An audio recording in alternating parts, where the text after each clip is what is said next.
Good evening, everyone. My name is Lonnie Felicitas, and I'm one of the co-chairs for this year's 13th Annual Ray Warren Symposium on Race and Ethnic Studies.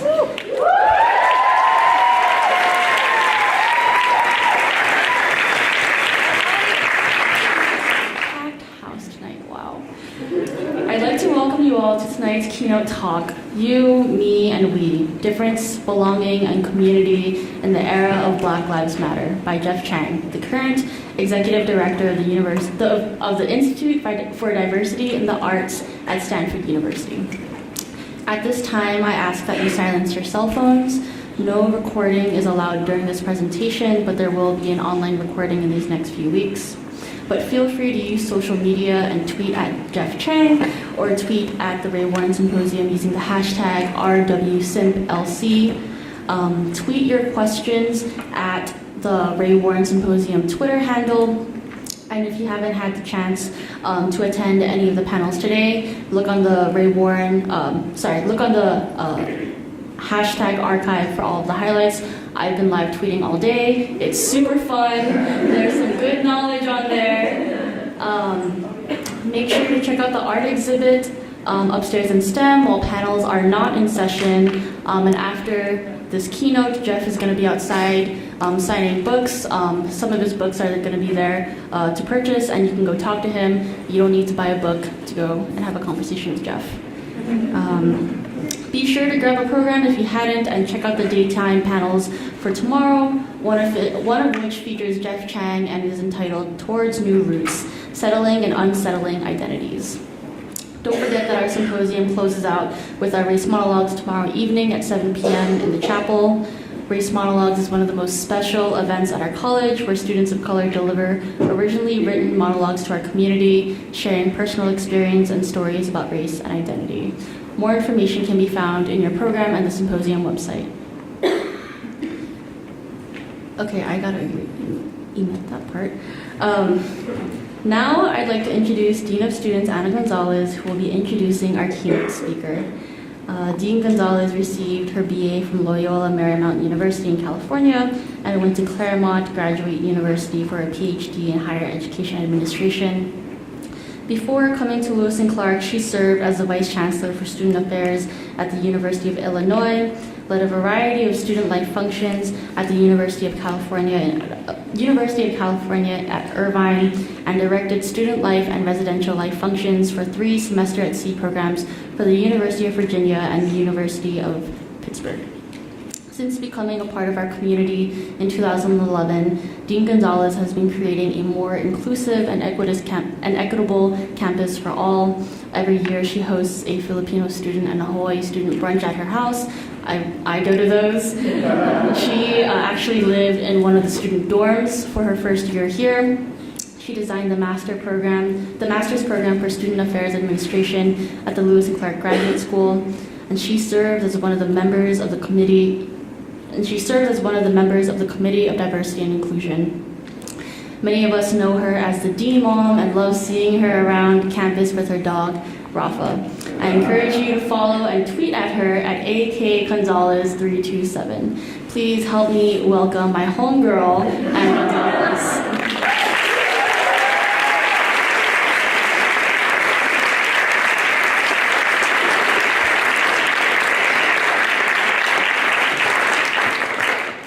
3 Asian Americans all in one night in one podium get scared. Doesn't happen often at Lewis and Clark. I think we're like at the most.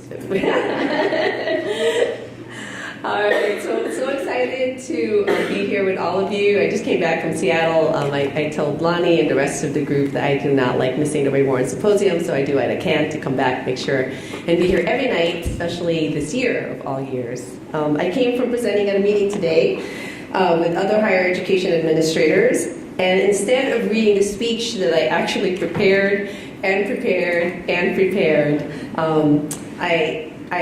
threw it away instead. So what happened on Tuesday, I started by asking them the following questions.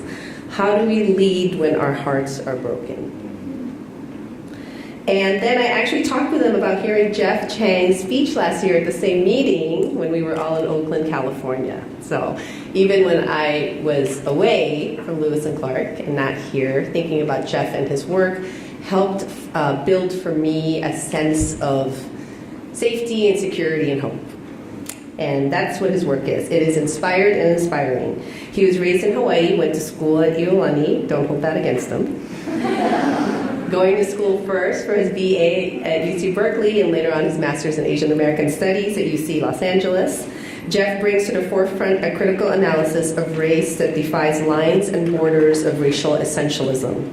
He brings forth both a critical analysis of institutional culpability in how systems of racism works, and at the same time an openness to communities working together towards solutions that go beyond the limits of the sometimes very elite, private and public schools such as Lewis and Clark, UC Berkeley, Stanford, and others. A student leader during his college days, Jeff knows firsthand how to build cross-racial and cross-generational alliances. Today, he is the executive director of the Institute for Diversity in the Arts at Stanford University. His books include Can't Stop, Won't Stop, A History of the Hip-Hop Generation, Total Chaos, The Art and Aesthetics of the Hip-Hop, Who We Be, The Colonization of America, and which is now titled Who We Be, A Cultural History of Race in Post-Civil Rights America. He co-founded Culture Strike and Color Lines, where he actually employed some of my former students from UC Irvine, and has been named as one of 50 visionaries who are changing your world. How do we lead when our hearts are broken? Jeff's latest book begins with the title, We Gon' Be Alright. And so tonight, we're gonna be alright because we're gonna listen to Jeff. We're gonna be inspired, we're gonna ask lots of questions, and I'm hoping we can build a better community. Please welcome Jeff Chang.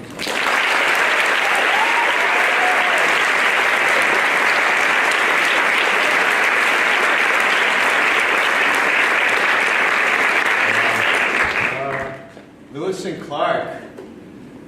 Damn! This is lit. This is amazing. This is amazing. I was thinking Lewis and Clark, yeah, we'll go, there'll be like 35 people and stuff, it'll be really cool. But this is like, my heart's pounding. This is amazing. Thank you. Thank you all for showing up here and in your lives, in your work, in what you do. I just want to send a huge shout out to Kim Brodkin.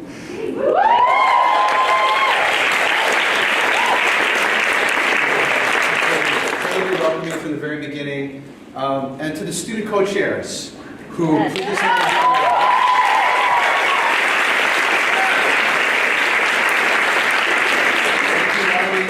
Thank you, Lissetti. Thank you, Michaela. Thank you, Emma. I'm just so happy to be here. It's really wonderful to be here in a space that feels safe, that feels secure, to pick up on some words that Anna put forth here. To be in a space that feels welcoming, incredibly welcoming. I'm not missing the fact that over the past few years, we, many of our communities, right, have had to make a special pleading for safety and for security, for students to be able to have spaces that are safe, that grant a respite from microaggressions, right? From hate violence, for women to be able to live free in their bodies, to have choice and control over their bodies, for disabled people not to be shamed, not to be put in some kind of social exile, for undocumented people to be protected from profiling, from deportation, from family separation, for indigenous folks to feel that they can live sovereign and whole, and protect the security of the water that we all share, for black lives, right? The right to live free from state violence, from police violence, from vigilante violence. We've had to make these special pleadings for safety and security. And during this time, much of the country has refused to hear our cries. And further, in the name of safety and security, they have worked against us. Safety and security on their side is safety and security from us, right? And in that process, they made us feel less secure, less safe. And so in this, I hesitate to say it, but in this new era, right, in which our safety and our security feels as if it's in greater jeopardy than ever before, in which it feels like there's no welcoming for us, it seems more important than ever for us to be able to call in, right, to expand our circles, to find our connections, to begin dialogue, right, to be able to make plans, to strategize, to organize, to be able to create the world that we really want to live in. So today's topic is you, me, and we, difference, belonging, and community in the era of Black Lives Matter. One could add other justice movements to this. We could talk about Standing Rock. We could talk about the undocumented movement. But what I want to try to do is to try to, because I've been like you. The last 2 days I've been trying to figure this out as well, right? I've been trying to think about what it means now for us to be living in the period that we're going to be living in for the next 40 years. I've been struggling with this, and so I need this as well. And I've been writing all day. When I feel like this, I write. I've wrote a lot here, and I want to be able to share some of that with you. We've just lived through a historic election, and I've heard pundits say ad nauseum over the past 2 days that this election was an uprising against elites. And I want to say no. It wasn't an uprising against elites. Black Reconstruction was an uprising against elites. The Civil Rights Movement, that was an uprising against elites. The Farm Workers Movement, that was an uprising against elites. Right? Occupy was an uprising against elites. Standing Rock is an uprising against elites. The undocumented movement is an uprising against elites. The movement for Black Lives is an uprising against elites. And there's been an attempt to draw an equivalence between Trump supporters and justice movements, and there's none. There's no equivalence at all. In Trump, what we have is a silver spoon heir, right, to a real estate fortune, right, that was built and maintained by racial segregation. That's where he got the first million to invest, off of racial segregation. Then he turns himself into a sort of small screen hero of sorts, and then a presidential candidate. And his only consistent agenda was that of hatred and bigotry, right? Against women, against people of color, against Muslims, against migrants. He promised to put his political opponent in jail, right? To build a border wall, to deport 11 million Americans, to stop Muslims from being able to immigrate. And he was elected by an overwhelmingly homogenous vote. He was not elected by a majority of voters either, right? His entire campaign was counterfactual. We have right now inequality at historic levels. That's true, right? But unemployment's at 4.9%. And the candidate rages like Richard Nixon or Bill Clinton about law and order, and crime is at historic lows, right? This is the man who said that nobody else cared more about women than he did, right? This is the kind of campaign that he launched.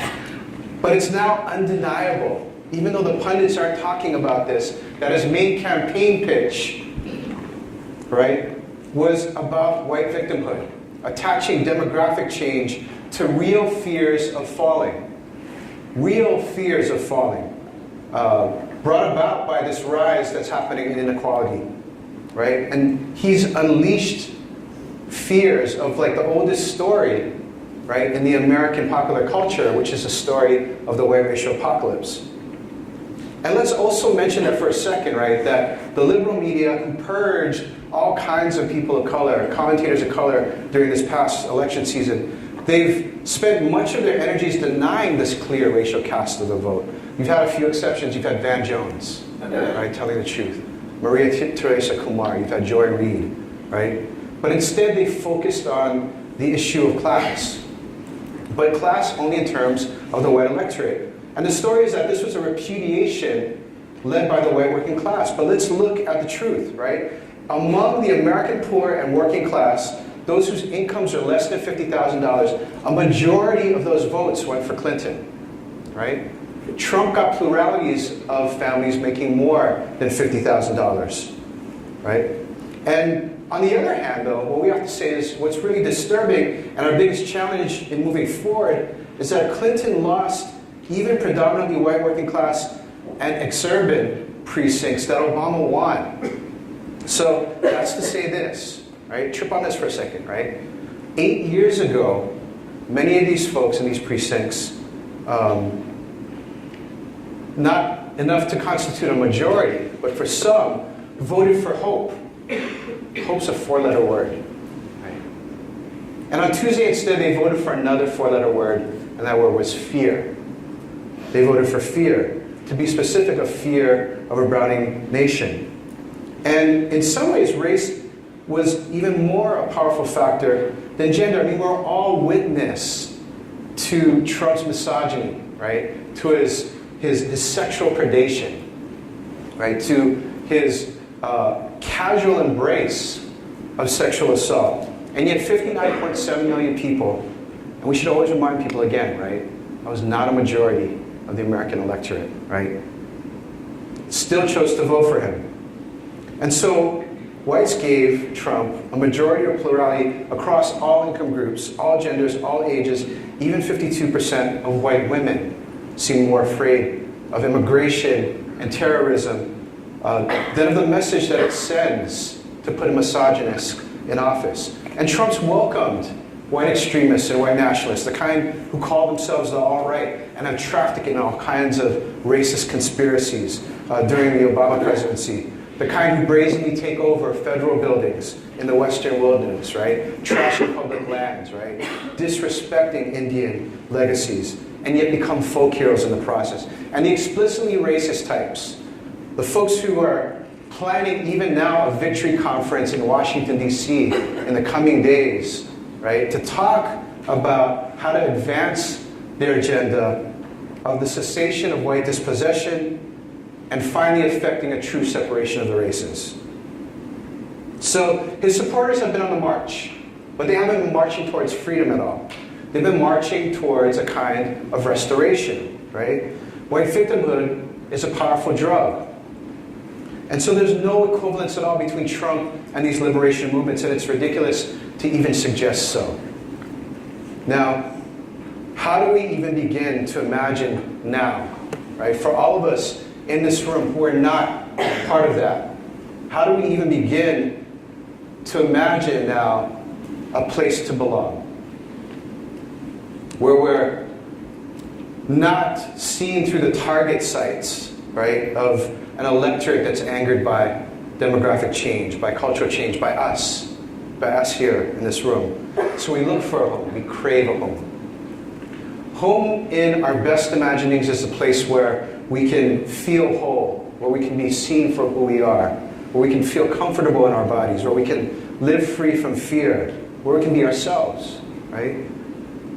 And we seek a place where we can live our lives fully, where we can be appreciated in all of our humanity, where we can live in equity. We crave a home in this nation, which is said so many times that it doesn't want folks like us, right?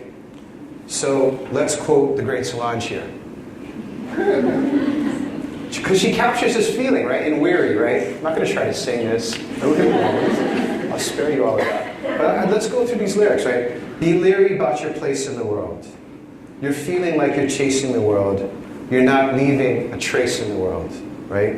And on days like this, we wonder, what difference is it that we're even making, right? What trace are we even leaving in the world? And in the chorus she sings, but you know that a king is only a man with flesh and bones. He bleeds just like you do. He said, where does that leave you? And do you belong? So to know that those who hold power are human like us, yet they still often choose to use that power over us and against us, right? To challenge us. Where does that leave you? Where do you belong? Right? And the weariness of having to answer the question over and over to say, we do belong, as Solange does. I do belong. I do, to demand a home. When we look at the history of the last century, half century, just the last half century, right? What we see is a nation that has lurched from crisis to crisis around the issue of race. So you can start with 1965. It was the year of Selma. It was the year that the civil rights movement peaked, right? That was the year that we had the Voting Rights Act passed, which, the results of which, right, due to the rollbacks of the Voting Rights Act a few years ago, meant that voter suppression happened in a lot of the swing states that Trump won. In North Carolina, in Ohio, right? In Wisconsin, in Texas, right? Voter suppression was a reason that we didn't see the so-called Latino surge, the so-called African American surge that we saw amongst other folks, other communities, right? 1965 was the year that the Voting Rights Act was passed.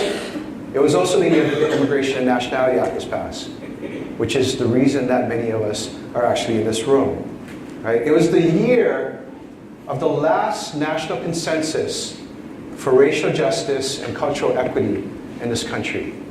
It's been over 50 years since we've had a national consensus for racial justice and cultural equity in this country. It was also the year of the Watts riots, which is the beginning, right, during the summer, August 1965, of the post-civil rights era. Because what you see out of the Watts riots is the beginning of the militarization of the police. There's a young lieutenant there named Daryl Gates who's trying to make his name, and he decides to install SWAT teams, right, to be able to suppress any more of these so-called uprisings, right, in the inner city, in black and brown neighborhoods, right? So SWAT teams begin out of this, and what we see is a rollback over the last 60, 50 years, a rollback of the infrastructure that's getting laid in place to be able to move us as a result of this national consensus towards racial justice and cultural equity. And so in my generation, in 1992, we see the Los Angeles riots. These are dubbed the first multicultural riots. It was a moment that shaped the way that many of us think about racial justice for all. Right? It was a year in which we were forced to confront the differences between different communities of color, the privileges and power that we hold in respect of each other. But what we saw in our generation, this is my generation now, in 1992, was the buildup of the results, the impacts, the effects of the rollbacks that had already begun to take place in earnest during the 70s and 80s of this infrastructure built to move us towards racial justice. And then, of course, into now, right? The crisis begun in 2012 with the vigilante killing by George Zimmerman of Trayvon Martin, right? And reaching its inflection point with Officer Darren Wilson's killing of Michael Brown Jr. in Ferguson. So these are times that we're living in right now that have been defined by the spectacle of death, by hashtag memorials. Memorials against the American way of forgetting. It's been defined by the constancy and the deliberateness of state violence. But these are also times that have been defined by the moral imperative of the movement for Black Lives. And what the movement has called upon us to do is to check the growing inequality that's been happening. What is true is that inequality has increased for all Americans, but the front lines of that are still racial inequality, right? So these gaps that have grown on questions of wealth, of income, of health, right? On policing, on mass incarceration, on militarization, right? On state violence, on premature death, on life expectancy.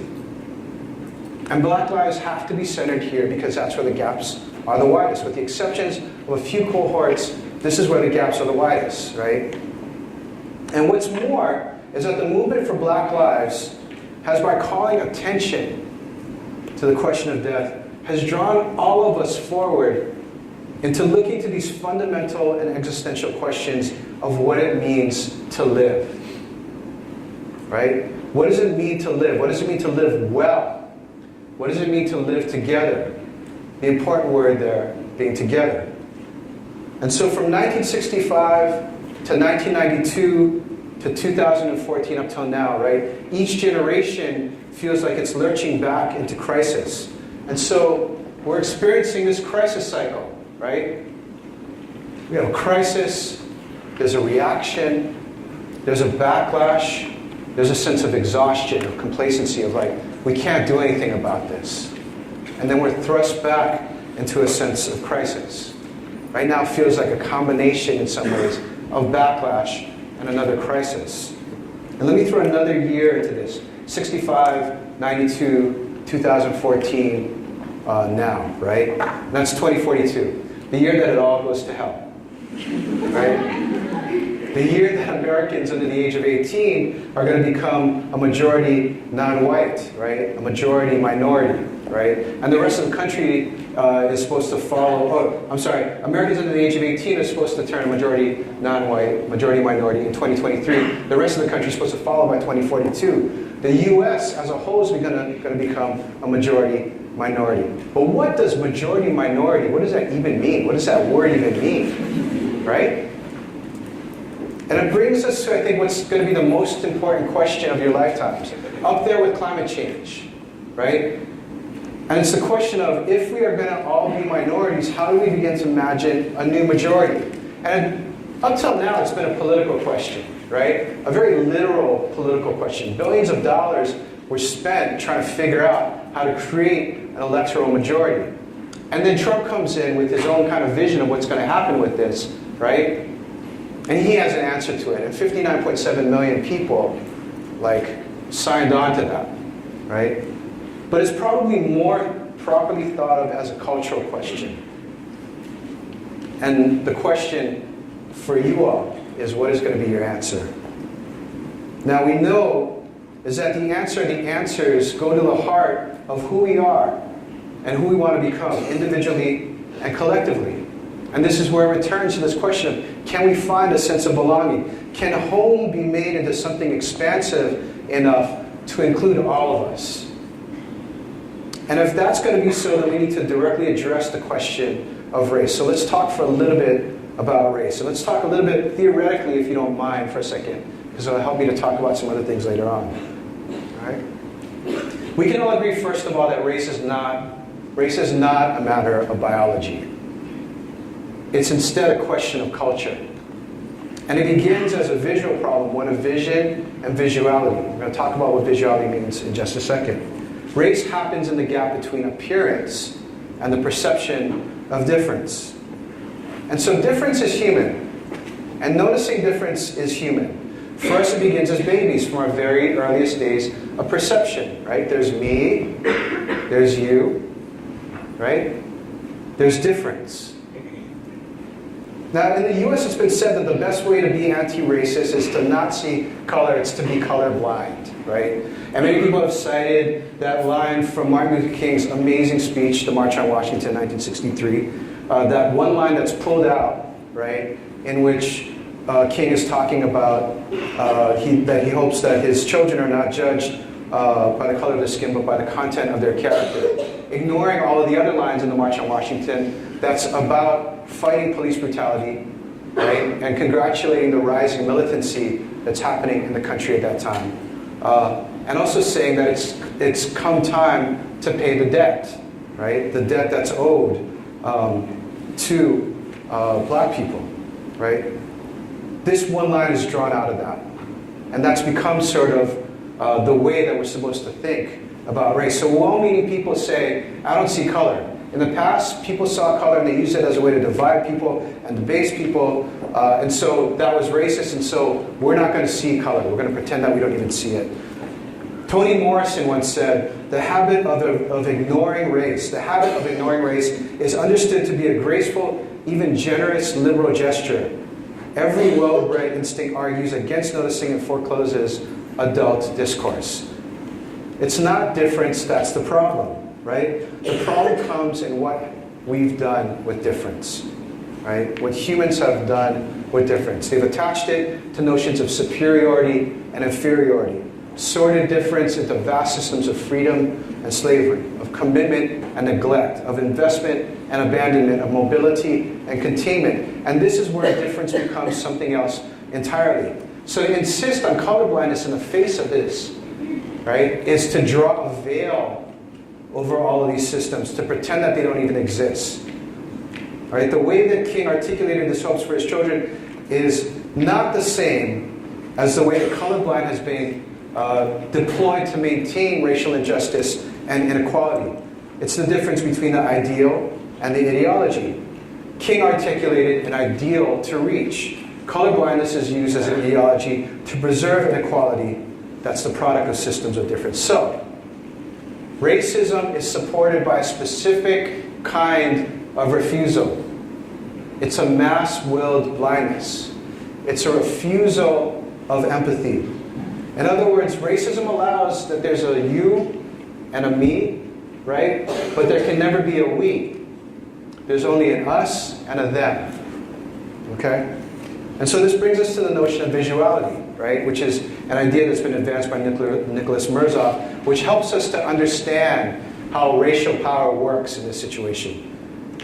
Visuality is the way that those in power visualize history and the world, right? That is to say, it's how they define who's important and who is not, right? Who are the actors and who are those who are acted upon. It's an imperial view of the world, right? It's the way that racial power sees, right? And so it creates authority. It protects authority. And then it's justified as authority. It becomes an aesthetic. And so visuality works in three parts. It classifies by naming, categorizing, and defining, right? So Mirzoff uses the example of the plantation. Visuality is visioning the plantation as a way to mark the division of labor, as well as to map the plantation space of who gets to do what, right? It's the visualization of a system of power that creates inequality. And then, and this is important, it separates and it segregates. It separates and segregates. So there are those who are the agents of history, and there are those who are denied the power to represent themselves, who can't become political subjects.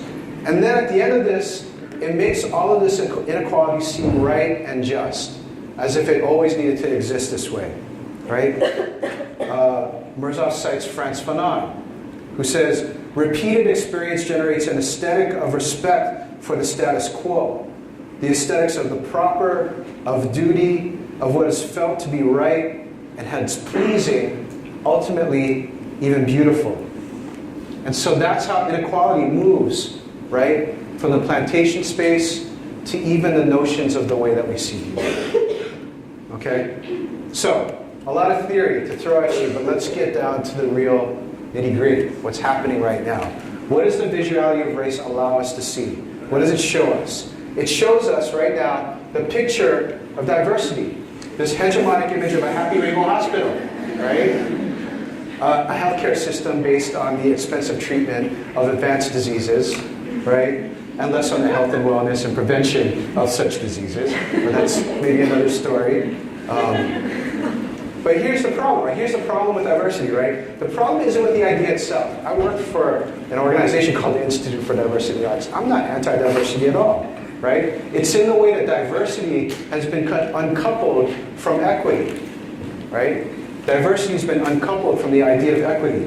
And if we're truly committed, right, to forming community, what we have to do is repair, right, diversity with equity. So what does this picture hide? Well, it hides the fact that all indices show that we're growing into a more divided society along all these different types of indices.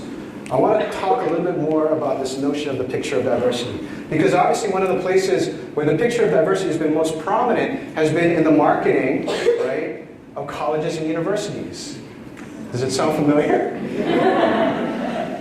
Every year, I can tell you this, every year at the beginning of the year, well maybe not now because I've been talking about it in speeches, but it used to be, every year at the beginning of the year, the press office would call me and be like, hey, can we come over and take some pictures of you guys? Because we're the Institute for Diversity in the Arts, right? I'm like, yeah. But it's a picture of diversity, right? And it says that it's going to be okay to choose this college as your intellectual home for the next 4 years, where you can develop your future, right? Where there's a vital exchange of ideas, because we see these pictures of a happy rainbow campus, right? What we can say is that last year's fall of student protests all across the country shouldn't have been surprising at all, right? It was students calling out the gap between the picture of diversity and the reality of inequality, right? Have you ever heard the term campus climate? Okay, right. So the story of campus climate, right, the idea of campus climate came up in the 90s, during my generation, in early 1990s, to describe what had happened in the 80s when all of us started showing up on the campuses in more numbers than anybody ever expected. And what happened was hate incidents ensued, right? And so folks would begin to organize. People of color and woke white folks would get up and say, this is not right. This is not creating the kind of campus that we want to be on. And so administrators came upon this idea of campus climate, right? It's getting hot in here, right? And the term kind of came into vogue in the 1990s. What we can say now is that campus climate studies done in 1992, when the first study started coming out, to 2012, they've been remarkably consistent. In both, about 1 in 4 students perceive considerable racial conflict on their campuses, right? That's in both reports, right? And what we've learned from the University of California is that these issues are so deep that 1 in 4 students of color and queer students seriously considered dropping out. And it doesn't take into account the 1 in 5 who do drop out. And here's the other thing that's been really interesting to me in terms of looking at the debate, right, that's happened about these student protests over the last year. The top student demands across the country had to do with hiring more diverse faculty, more diverse staff, with having diversity training, with having multicultural services and centers. These were the kinds of demands that were made, right? Very few campuses asked for a revision of any kinds of speech codes. But the debate that's happened has been about the question of what student protests are doing to squelch freedom of expression on the campuses, right? And my good friend, the professor and the writer from New Yorker, Jelani Call, calls this the free speech diversion. So what we have is students are out there protesting for the same things that we were protesting for 20 years ago, right, 25 years ago. Calling out the gap between the picture of diversity and the reality of continuing racism, being at once visible and invisible all at the same time, right? That's what we have, right? But if you notice, and I know you have, the discussion has been about safe spaces and trigger warnings, right? And how much that's actually impacting the idea of being able to have freedom of expression and discourse on the campuses. But here's the thing that's never talked about, and I think it might be fair to ask and to put forward into this debate the question of what students had to do in order to get to the point where they could stand, right, and raise their voices against the inequality that was happening on the campuses. I want to tell you a story about Jonathan Butler, the student who went on hunger strike at the University of Missouri, right, and then became the person that helped in some ways to launch all of the protests that happened all across the country. There was a lot of enforced silence, right?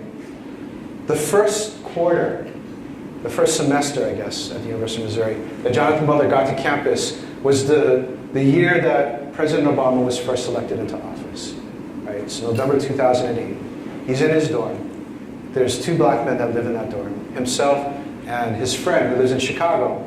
And his friend from Chicago had gone home for the weekend to be with his folks, to celebrate, to be at Grant Park. And so he's alone in the dorm. And at whatever, it must have been 9 p.m. Central, or 10 p.m. Central, they call the race as done, right? They call it for President Obama. So he comes out into the hallway, and he's doing a little sort of celebration dance by himself. And he gets set upon by 3 white guys who are angry that Obama's been elected. And so they start cursing him out, and then they started beating him. And this happened in the very first semester that he was there. So if you can imagine, right, 2008 going all the way up to 2012, 15, right? And incident upon incident that's unreported, as well as the ones that have been reported, right? All of that building up, all of this enforced silence, and then students having to figure out how to overcome that, how to organize, how to come together to be able to make these kinds of things known, right? How to express that the university had failed them. That was an act of freedom of expression. So I want to suggest that in this country, it's always been easier to mobilize generational conflict, right? And hatred on the part of older generations of younger folks, because you all are so young and smart, and you are also capable of doing amazing things, and you're beautiful, and we're all jealous of that because we're older, right? It's always easier to mobilize that kind of stuff than it is to actually move us towards racial justice, right? It's easier to mobilize around these thin stereotypes based on age than it is to address cultural inequity. And so to the extent that the backlash against student protesters is about delegitimizing the word that students of color, the words that students of color, that queer students and women students are using to be able to express what's going on, right? To talk about the inequity that they're facing, right? To the extent that it's about delegitimizing the words, that's the actual thing that we should be worried about in terms of the suppression of freedom of expression. This is a kind of expression that we need to have in order to be able to transform this country. Let's move on, okay? One thing that demographers will always say is that you're the most diverse generation that the US has ever had. And that's true. That's totally true. But another thing that's less talked about is that sadly your generation has come up of age in a resegregated country, right? So let's ponder that for a second, right? Your generation is more diverse and yet more segregated than even my generation was, right? The peak of desegregation in public schools came in 1989, which by the way was a really good year for hip hop. And I think it's not unrelated, right? I think when you see a desegregating generation, right? We were the products, my generation, of the victories of the civil rights movement, right? You see folks who are coming together and using culture as a way to be able to engage with each other. Not necessarily always smoothly, right? But I think that this is why, in many ways, hip-hop became a thing, right? But the peak of desegregation happened in 1989. And since then, what we've seen is school districts across the country undoing desegregation orders, undoing consent decrees, and allowing schools to be able to be resegregated. And so the results are up here, right? In 2010, 80% of Latino and 74% of Black K-12 students attended majority non-white schools, but whites remained the most isolated of all, right? The average white student attended a school that was 75% white. And this mirrored the fact that 75% of whites, the average white person lived in a neighborhood that's 75% white. So let's talk about housing segregation, because housing segregation reflects, school segregation reflects, in many ways, housing segregation, right? It's the homes where we live, right? What we've seen in San Francisco, which has become ground zero in so many ways for this discussion about gentrification, is this huge gap growing between the races in terms of income. And that has to do with the huge decline of the Black middle class in San Francisco, right? Because of gentrification. And folks then have to move somewhere, right? So Oakland, I live in the East Bay, I live in Berkeley, and I've lived in Oakland as well. I claim East Bay, 510, right? In Oakland, which has been known, right, as the birthplace of the Black Panthers, right? Where the Black Panther Party started 50 years ago, right? Which has been known as a working class city that's diverse, right? It's now become the 5th highest rental market in the country, right? And folks are pushed even further out, right? And so if you know the Bay Area, you know Antioch and Oakley are these small towns that are way out in the Delta, right?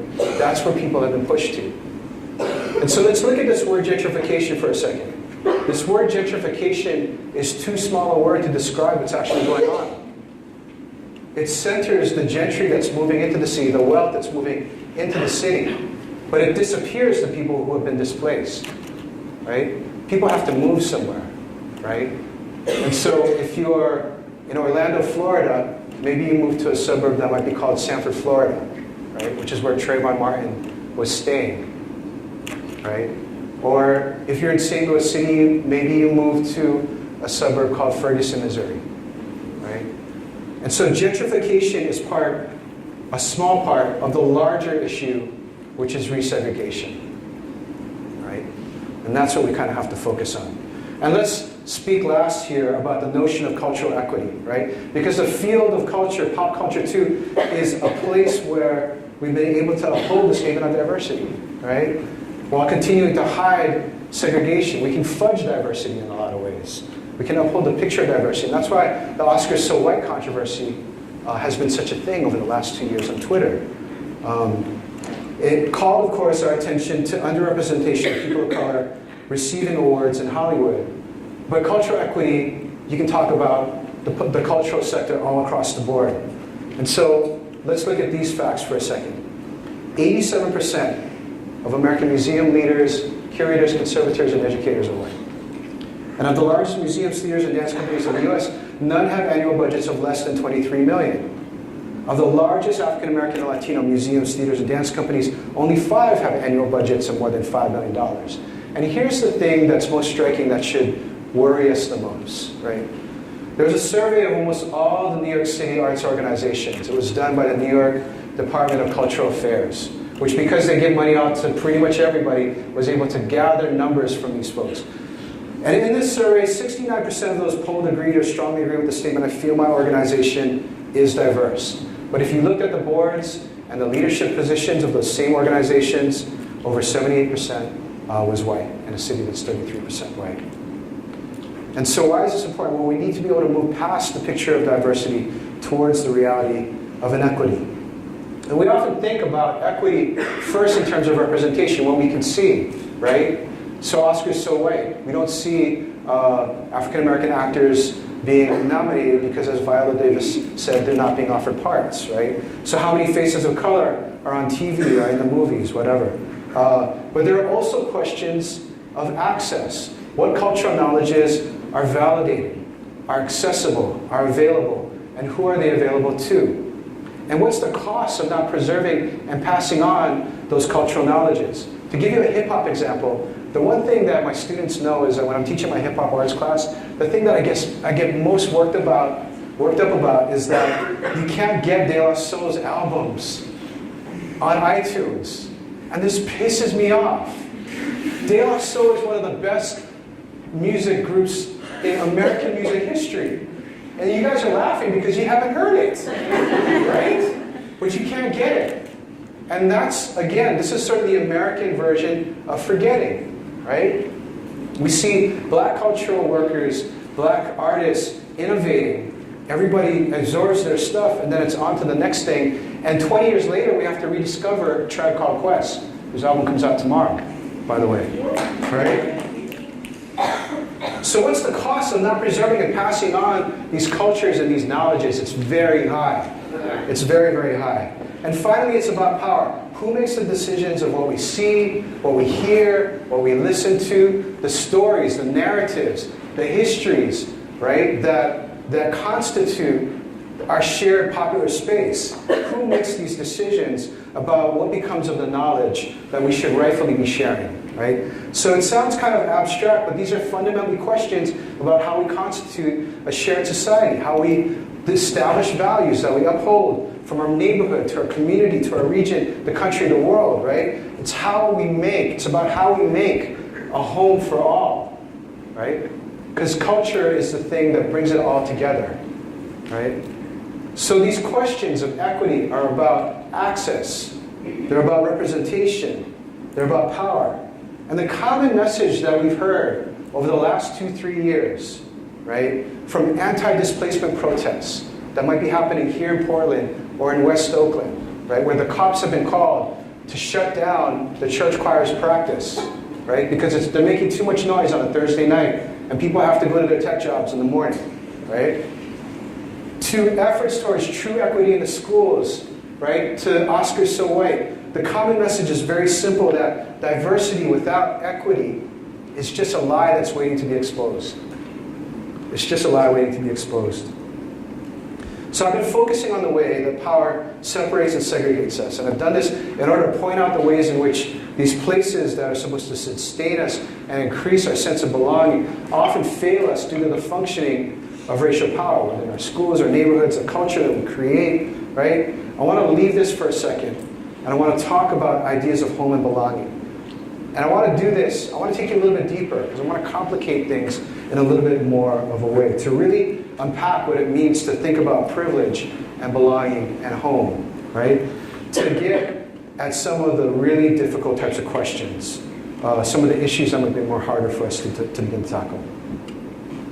And the way I want to do it is to talk about the migrant, to start talking about the migrant. In the US, we often start with the story of the immigrant at first, right? It's part of the mythology of the US. We're a nation of immigrants. Immigrants prove that this country is good, that opportunity is available for all. But what the undocumented movement has done over the last 5 years is to force us instead to focus on the migrant instead of the immigrant. I'm going to unpack the difference in a second, right? But let's start with who is the migrant. First of all, before everything, right? The migrant is stateless. The migrant is an embodied nowhere. The migrant is a political non-being, right? Now, migration is what people do, right? On trains, as in Jacob Lawrence's great renderings, or on boats, or on the undercarriages of buses, right? They leave home for the hope of a new home, right? They yearn for a sense of belonging. They've been displaced from their sense of belonging, from their sense of home. People migrate from hunger, from war, from poverty, from hatred. They migrate because their homes have sunk, right? Literally, as in the South Pacific. Or their homelands have otherwise been destroyed by man, right? As in the Arctic, as we're seeing right now. They're no different than the butterflies who migrate from the cold that would kill them. And sometimes, if we're talking about, say, the Dakota Autumn, or the Apache, or the Yaqui, or the Maya, right, they become migrants because they didn't cross the borders crossed them, right? So sometimes they flee en route, and sometimes they die en route. But migration is always a choice to live. It's about the necessity of movement for survival. So the opposite of migration is not citizenship, it's containment, right? It's the condition of being unfree, shared with all of those who are considered less than citizens. The migrant reminds citizens of the rights that they're supposed to be guaranteed, right? Now, during his presidency, Obama deported a record high 2.5 million migrants. And these deportations have included hundreds of thousands of parents, leaving many, many more children to face the utterly inhumane fate of family separation and sometimes enforced foster care. Now, the administration did this because they thought, well, if we do tougher enforcement, then that'll bring the right to the table and we can negotiate for immigration reform. But when the immigration reform collapsed, right? And when the DREAM Act, which is broadly popular amongst the US electorate, when that couldn't be moved forward, then all that fervor for deportation seemed really naive, really cynical, and most definitely tragic. So under Obama, really, immigration only had one direction. Immigration policy has only had one coherent direction: the lurch towards greater enforcement and punishment. And detention centers that are holding migrants have become the fastest growing sector of the prison industrial complex. They're holding thousands of innocent children and parents in horrible conditions for what seems like interminable bids, right? And at the end of that, family separation is an all too likely outcome. And we know about this mostly due to the civil disobedience of undocumented activists who put themselves on the line, they risked, and they sometimes courted detention and deportation in order to draw attention to these issues.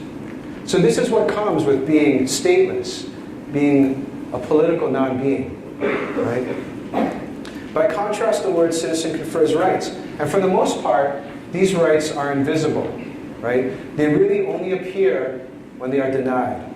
And so that's why Claudia Rankine has written of blackness through the concept of citizen. Anybody read Claudia Rankine's book, Citizen? Everybody should read this book. It's really powerful. The struggle, which she's describing is the struggle to express the rights of citizenship that too often outlive the body itself, right? And I want to restate here a point I made earlier. We live in a racial state that formally denies difference. We're about colorblindness, but in practice, this racial state avows it, right? Whether through the barrel of a rifle, right? Or the conferring of papers. So papers actually build a border, right? Trump can say all he wants to build that wall. But it tells you everything that you need to know about his racial animus. Because he doesn't need the wall, he already has papers. So when we were in Nogales, right, the Border Patrol told us, they said, be careful, those kids across the wall, they're going to rock you. And being hip-hop heads, we thought this was really funny, right? They're going to rock us, right? Right on, bring it on, let's go. We never heard this definition of rock before. What they meant was the kids are going to literally stone us, like they stoned the Border Patrol. And so we thought this was really, really funny, right? We continued to think it was a joke until we learned that they too meet rocks with bullets. And here's how it all relates together. The same artillery that's tested on the border, on Indian reservation land, Tohono O'odham land, goes to Iraq and Afghanistan and comes back to Ferguson, right? That's how all of this stuff is tied together, right? That's why racial justice is about getting us all free. Racial justice is about understanding how all of these things connect and link together. How the impacts of folks on the front line are going to impact everybody at some point. And I'm going to come back here. I want you to follow me here. Because as connected as our struggles are, they're also different. So the nations are made of papers, right? Papers make the border. Papers also turn the migrant into the immigrant, right? So immigrant is a formal legal term. It's about the migrant who is seeking now citizenship in a country, right? And what it does is it doesn't center the person, it centers the nation to which that migrant is seeking citizenship. So migrant centers a body and a body in motion. And immigrant centers a body of law. And so the immigrant is haunted by these questions of status. Are you legal? Are you illegal? Right? But how can a human being be illegal? Laws come from people. That is to say, they come from citizens. And so Wong Kim Ark, this is a young man in the 1800s, who was born in the 1800s, late 1800s, in San Francisco, and went to China. Upon his return, he was denied entry back into the country. And so in 1904, he sued to retain his citizenship. And the Supreme Court said no less than the 14th Amendment to affirm his rights. They said Wong Kim Ark was born in San Francisco, therefore he's a citizen. But they used the 14th Amendment. And so the Black freedom struggle is the foundation for the concept of birthright citizenship. And it's crucial to understand that when the Republicans, during the primary season, began to challenge birthright citizenship, right? They were going after these fundamental American rights that had been made explicit, right, by the challenge of Black freedom fighters, and that were reaffirmed by the Civil Rights Movement when it made possible the 1965 Immigration and Nationality Act that tried to eliminate the most racist aspects of immigration law up to that point, and that excluded most folks of color.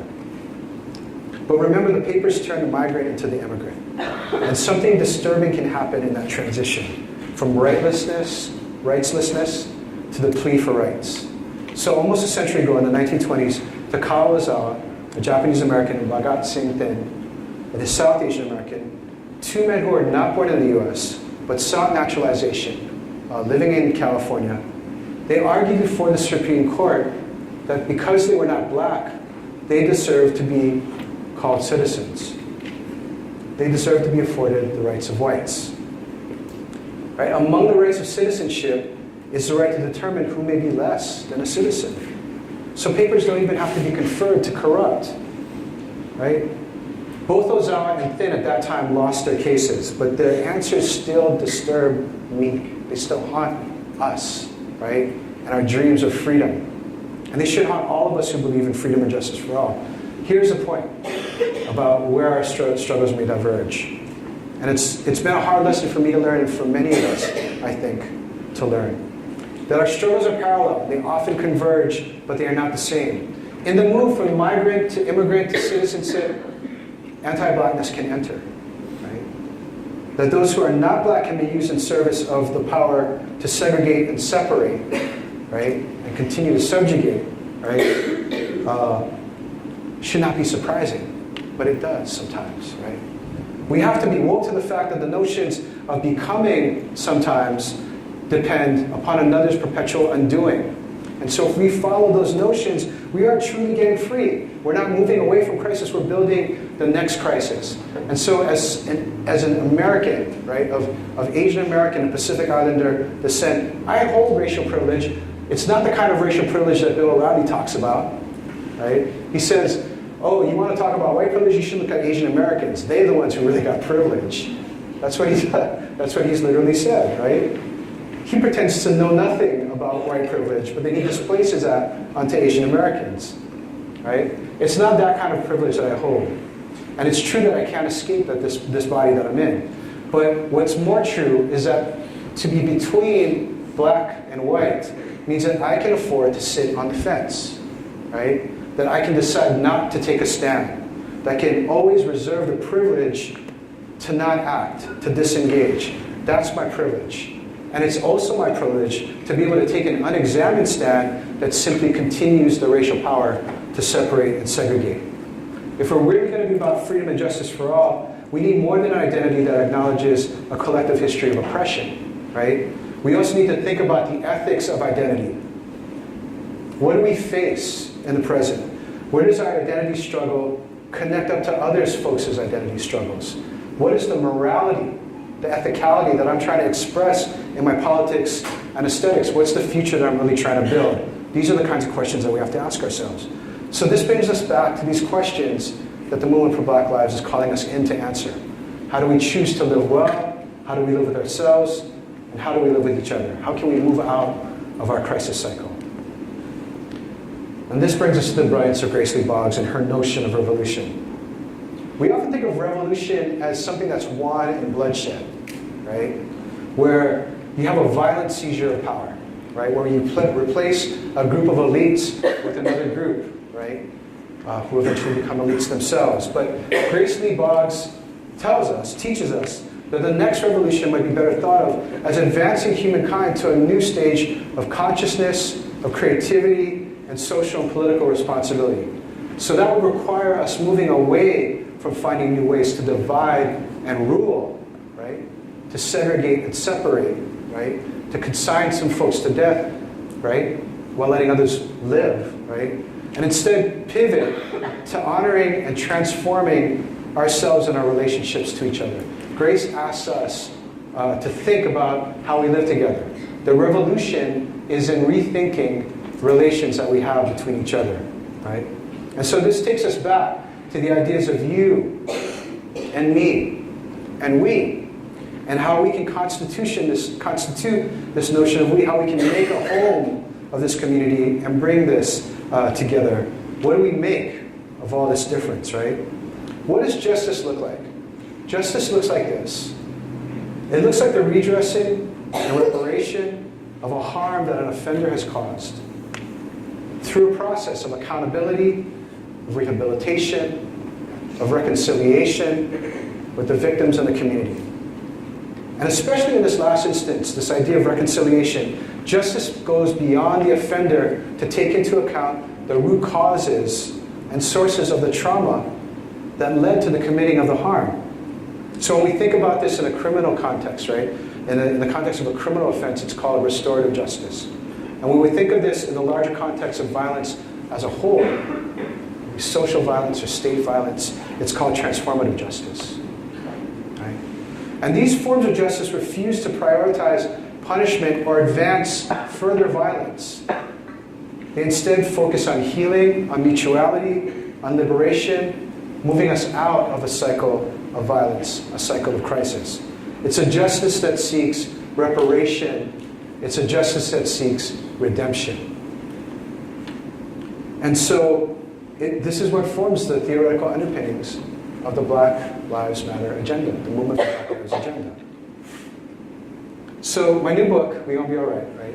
It starts as this talk did with Donald Trump, but it ends with Beyonce. Because after Beyonce, really there's nothing left. have to say. So, I've been dropping a lot of heavy shit on you. If it's okay, I'd like to end with lemonade. Is that okay? Yeah. Okay. Yeah, of course. With lemonade, I want to suggest about the alternative to a Trump nation at this particular point. Right? So by now you know the story, right? Lemonade is about infidelity, it's about promises broken, it's about this relationship gone bad, right? The journey of one black woman, it's really the story of a journey of one black woman from grief through to redemption, right?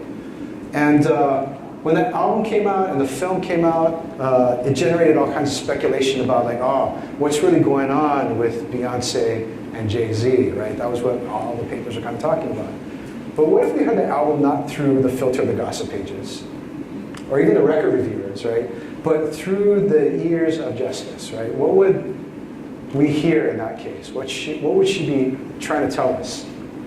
So after the injustice done, right, she moves through the grief, the trauma in stages. She takes out her hot sauce bat. She wrecks a couple cars, many cars. Explosions are going off, right? There's the anger. It's a release, right? And then there's a sense of apathy that comes in, and a sense of emptiness that comes in, right? And then despair, and then depression. But then she finds a kind of a release, right? A way to turn from this cycle of pain and revenge. And this comes through the act of coming home, right? Literally, right? Coming back home to a sense of place, right? She's asking, what is my home? How do I come home? Who makes home for me? What is home now, right? And then that idea of home opens up in a really big kind of way. And so in the second half of the Lemonade video, we see ritual, right? We see symbol coming into the frame. And so in this path, right, towards healing, what she finds is a deeper understanding of her own place in her family, first of all, right? Singing about her daddy, right? In her place, right? In the video we see a lot of shots of Texas and New Orleans, right? And in history, right? So the history of the South, and even before that, the history of West Africa, Yoruba traditions, right? And so suddenly this story that's been about a broken relationship, boom, it's something a lot bigger, right? And in that case, the redemption reaches the level of the social. Not the universal, because we all see each other from different vantages of power. That was a point that I've been trying to make.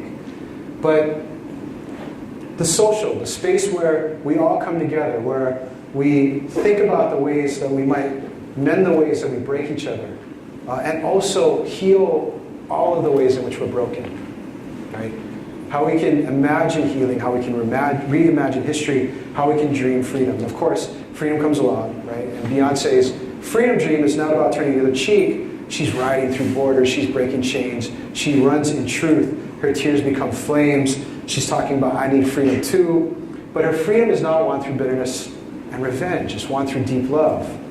In the chorus of freedom, it almost sounds as if she's singing, women don't quit on themselves, right? And at the climax of the video, the women celebrate on the table with the gifts of the garden, right? There's the antidotes, right, that are discovered in these kitchens of nurturance, right? That are antidotes that have been handed down generation to generation. Recipes passed down generation to generation. This is a black feminist move. It's a black feminist move. It's a celebration of black womanhood's power of creation. And so she's created these seats at the table, right? Get it? Seats at the table, right? For sisterhood, really, seriously.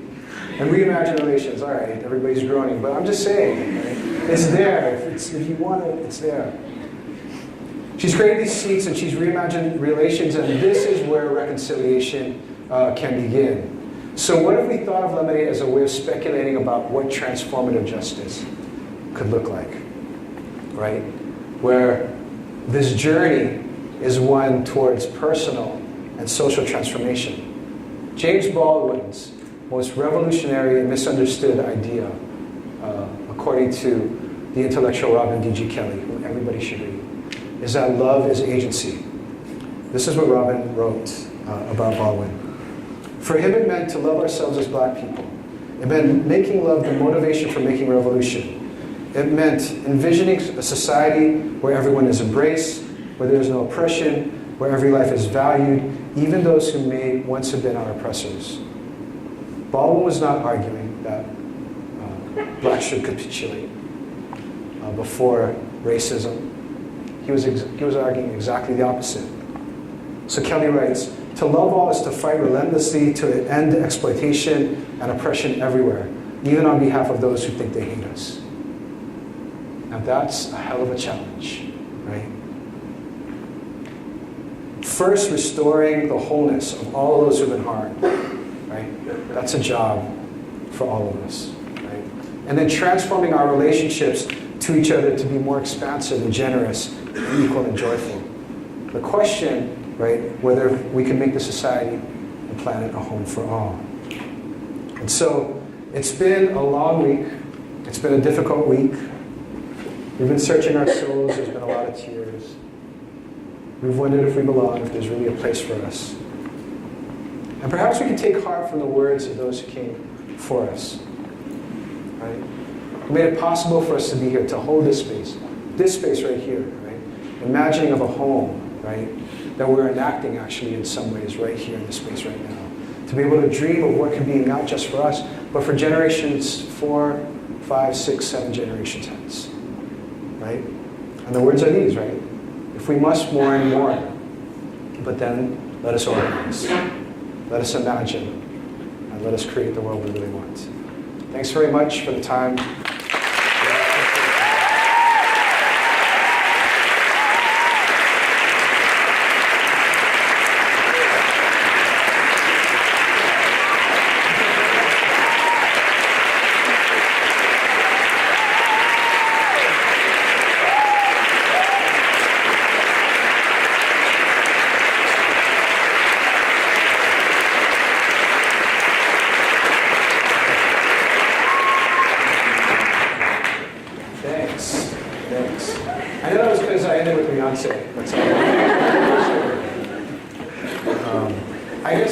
I can be here to take any comments, any rebuttals, any questions, anything at all for the next few minutes.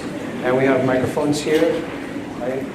So if you're upstairs, you can tweet your questions to our RWSIMP Twitter, and Emma will read them if you're upstairs and stand. But here, please raise your hand, and I'll bring the microphone to you, or Rossetti will.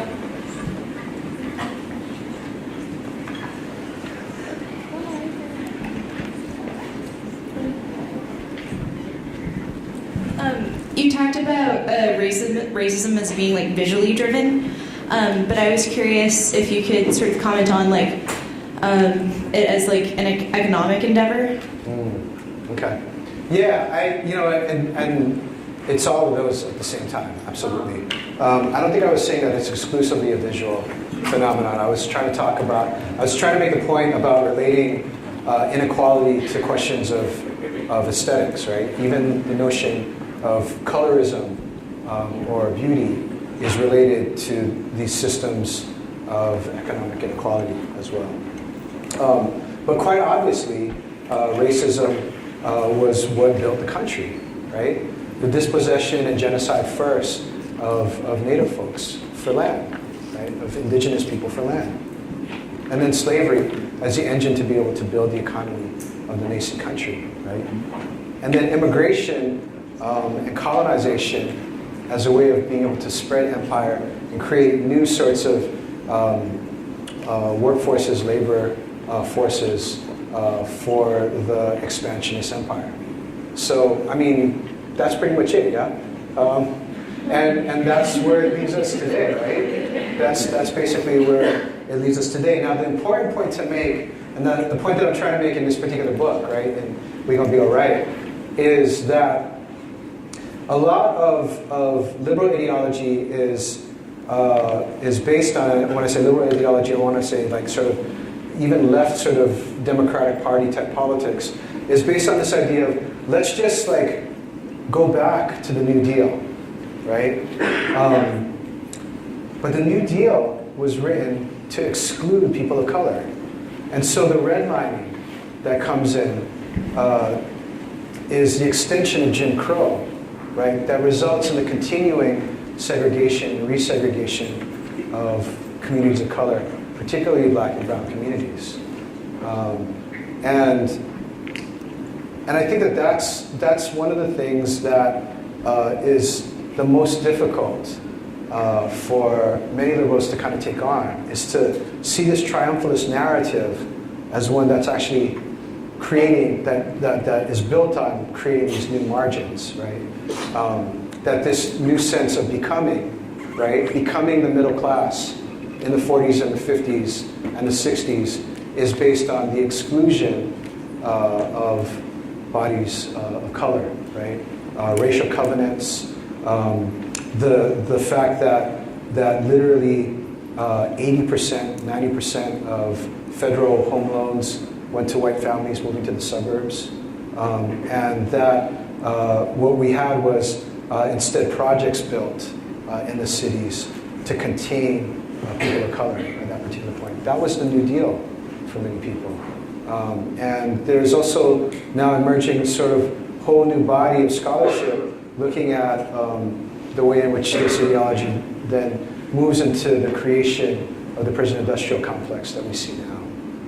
And so these are the kinds of narratives that we have to be able to push forward in order for folks to be able to really rethink what an alternative to Trumpism is going to be.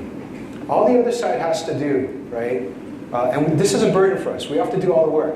All the other side has to do is to reaffirm the old status quo that's bullshit, sexist, racist, homophobic, transphobic, and all these other kinds of things. That's all we have to do, right? In order to continue to maintain economic power, right? And so we have to be able to advance these alternative narratives to be able to unpack those kinds of things, to really rethink about where the intersections are that we might be able to meet and create a new kind of vision for justice for all. So thank you for that question.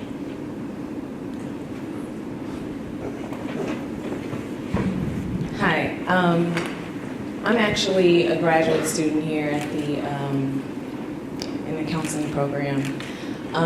One of my thoughts was, Freire talks about how the oppressed can also become the oppressor. When you were speaking of 2024, I was thinking about 2042. I'm sorry? 2024, 2042? 2042, I'm sorry. But if it's 2024, I'm good with that too. So I was thinking a couple of things. One is, since they are now, or we will now become the dominant group, how do we not become the oppressors? And then you were speaking about justice. How is justice? Hold on. How can justice be effective when history isn't being accurately depicted? So how can, if children aren't accurately learning the history of America, or it's being watered down, or things are being taken out of textbooks, as we know are in certain states, how can justice be effective? Okay, those are really small questions. I'll take the second one because it's, I don't know, it's there. The question of justice and education is kind of how I hear it, right? Sort of the severe lack of education, miseducation, right? And how that pertains to the kind of justice and just world that we're trying to build. And it's a difficult one, but this is the work that we're all trying to do, right? This is, I'm imagining why you're here in grad school, is to be able to build this kind of thing. Grace Lee Boggs' vision, the reason that it feels real to me is that she tested it through a home that she had in Detroit. She lived in Detroit forever and ever. And imagine Detroit, right? The city where industrialization happened and then deindustrialization hit first, right? And in which this economic disaster kind of overtook the city. She saw in that the seeds of being able to grow something new. And so the ideas around these theories about transforming relations, she built literally on her block, in her neighborhood, and her community. Building, these sort of urban gardens, opening up her house to become a center for folks to be able to have these discussions and classes and teaching, and train literally like an entire set of 2 generations of some of the most brilliant organizers and activists who are out there now working in the world, and intellectuals and writers, and even some politicians as well, right? So it's this big vision, but she put it into practice by talking about doing this in her particular community. And that's something I think that's within all of our hands in here, right? In whatever we're going to be doing. Whether we're going to be going into teaching, whether we're going into counseling, whether we're going into doing whatever kind of work that we're doing, it may not even be in those kinds of fields, right? It's just to being able to model the kinds of values that we want to, in community, in conjunction and together with other folks. Whether through your church community, whether through, I have a martial arts community in which we're doing this, music communities, art making communities, coding communities, whatever, communities, right? Forming communities for folks to be able to test and work out these kinds of ideas, and then these reach critical mass, right? And then the shift happens. I think that's sort of the way that we can kind of think about these big questions and making it real. And so, I work with a lot of young folks, and my job, I feel like, is to be able to drop some of this stuff on them when they're ready for it. Sometimes you got to get them ready to be ready, and that's a lot of work as well. But when they're ready, that's my job. And then to train the other folks who are going to be able to do that within whatever communities they're going into. So yeah, that was the first one. The second question was it? The first one was. How does the community of color become pressers? Right. Well, this is the sort of thing that I've been thinking about literally since 1992. Asian Americans in the Bay Area now constitute about a third of the population. And in San Francisco, we've had Asian Americans who have worked to undo desegregation orders at the Magnet High School, Lowell High School, and have done a lot of stuff to try to fight affirmative action at the University of California and throughout the state. And these are all people who came up in the 60s as part of the Asian American movement. And so I've been thinking a lot about this. And part of my point here, if I were talking to fellow Asian Americans, is this history of oppression is not enough, right? I work at Stanford University, and I know how Leland Stanford built his fortune. And so every day I work there and get a check, it's like, cool, reparations, But it's like, there was a little uneasy laughter over there. It's okay, I'm serious. There's a way in which that story doesn't take us to where we need to go. I had this conversation, and this is in the book, right? I had this conversation with an older activist, an Asian American activist, who came up to me one day and was like, we work against affirmative action because we want representation for Asian Americans. And I was like, okay, the high school, Lowell High School, is now like 70% Asian American. It's like probably 50% Chinese American alone or something, 40 or 50% Chinese American alone. I'm pulling these numbers out of my head. But those numbers are fairly accurate. And this has come since the undoing of the desegregation order, right? How much representation do you really need in a city that's a third Asian Americans? What is the vision for justice and for equal opportunities and accessible education for everybody in the city? Why aren't you fighting on that, right? And she yelled at me, she practically yelled at me. She was like, what's wrong with fighting against discrimination against Asian Americans? You know, and so the story becomes about we're going to take this remedying of discrimination all the way to its endpoint until all the public resources are given to us through this sort of skewed notion of meritocracy. And my answer to that is, at the end of the day, what kind of society do you want to live in, right? And what are the ethics that would motivate your political practice, your artistic practice, your cultural practice, and are you really down for freedom for all, right? Are you just about getting all this stuff for your family and other folks who, may look like you? If that's the case, I'm not about that. And I think that at some point, identity politics has to get to that ethical question. What is the vision for all? And this is why I've been so motivated by the Movement for Black Lives agenda, because if you read it, there's one way that you can read it and say, oh, this is a black agenda. It's literally an agenda for everyone. The economic reforms in there, the reforms around social justice, the radical kinds of ideas that are in there around the prison industrial complex and policing, like these are going to get everybody free, right? And it's because it's rooted in this ethics of transformative justice that I was trying to unpack here. And so that's what I'm down with.